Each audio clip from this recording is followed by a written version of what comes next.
Did the eunuchs of the Ottoman Empire were servants? The eunuchs of the Ottoman Empire played a crucial role in the Sultan's palace, particularly within the harem, where they served as guardians, administrators, and intermediaries between the secluded women and the outside world.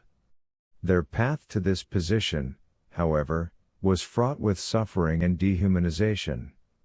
This article explores the journey of these eunuchs, from their castration to their roles in the harem, framed within 10 distinct sections. The origins of the eunuchs' journey began far from the gates of Istanbul. Many eunuchs were captured as slaves from regions in Africa, the Balkans, and other parts of the Ottoman Empire. African eunuchs, in particular, were often taken from sub-Saharan regions during raids or as part of the slave trade. European eunuchs, on the other hand, were primarily sourced from the Balkans, often boys captured in warfare or purchased from impoverished families. These boys had no idea that their destiny would lead them into the imperial harem. Once acquired by slave traders, the boys would face the horrifying ritual of castration.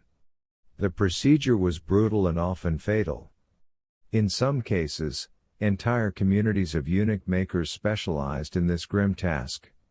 The castration involved the removal of the testes, or sometimes even the entire genitalia, which was done without anesthesia or medical expertise.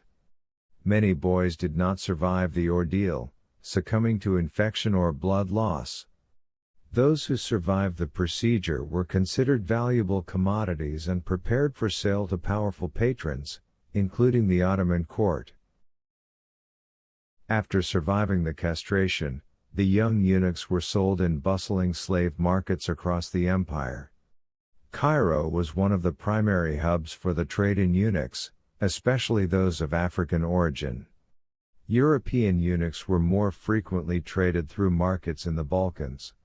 The highest bidders were often representatives of the Ottoman elite, seeking eunuchs for their homes or for the Sultan's harem in Istanbul. The price for a eunuch depended on his age, health, and perceived usefulness. Those destined for the harem were considered a cut above the rest. The white and black eunuchs. The eunuchs who made it to the Ottoman court found themselves divided into two primary groups: black eunuchs and white eunuchs. Black eunuchs, primarily of African origin, were typically given more prominent roles within the harem, including as the chief guards and administrators. White eunuchs, who were of European or Caucasian descent, were generally employed in less influential roles within the palace. The head of the black eunuchs, the chief black eunuch, Xlaragas, wielded enormous power and influence within the court and was one of the most trusted figures in the Sultan's household. The chief black eunuch was the gatekeeper of the harem. His role was both administrative and symbolic, serving as the primary liaison between the Sultan and his harem. This eunuch had access to the Sultan's inner circle and carried immense political clout, managing the flow of information, gifts, and people between the harem and the outside world. While the Sultan ruled the empire, the chief black eunuch ruled the harem, often influencing decisions of state due to his proximity to the Sultan and the women who wielded their own soft power within the palace. Life within the harem for the eunuchs was far from glamorous. Their roles varied from administrative tasks to menial labor, ensuring the smooth functioning of the secluded world of the Sultan's women. They were responsible for everything from delivering messages to managing the Sultan's secret affairs.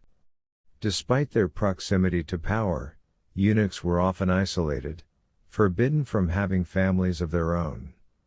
Their castration not only removed them from the physical world of desire but also from the emotional bonds that come with family life.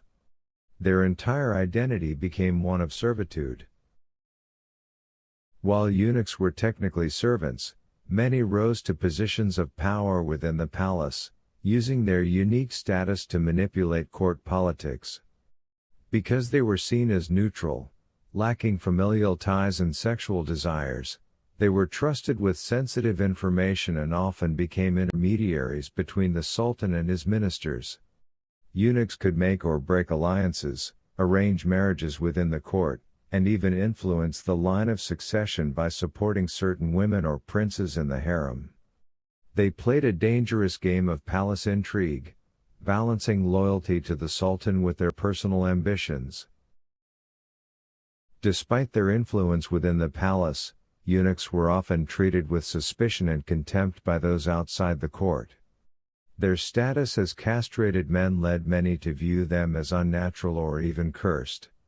In popular culture and folklore, eunuchs were often depicted as sinister or conniving figures, manipulating their way to power through deceit. This paradoxical status, powerful within the palace but despised by broader society, created a complex psychological world for the eunuchs, who had to navigate both reverence and ridicule. As the Ottoman Empire entered its final centuries, the power of the eunuchs began to decline. Westernization, coupled with internal reforms, reduced the influence of the harem and, by extension, the eunuchs who managed it. The gradual decline of the empire and the modernization of its institutions meant that eunuchs were no longer seen as essential to the functioning of the court.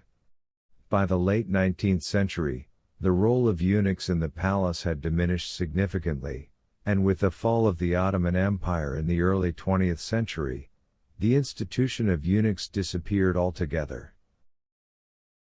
Although the practice of using eunuchs in the Ottoman court is long gone, their legacy lingers in the cultural memory of the region. Eunuchs have been immortalized in literature, art, and folklore, often as enigmatic figures who lived on the margins of society yet wielded great power behind the scenes. Today, their story serves as a reminder of the complexities of power, gender, and servitude in one of history's most enduring empires. The eunuchs of the Ottoman harem stand as a testament to the strange and often brutal intersections of power, exploitation, and survival.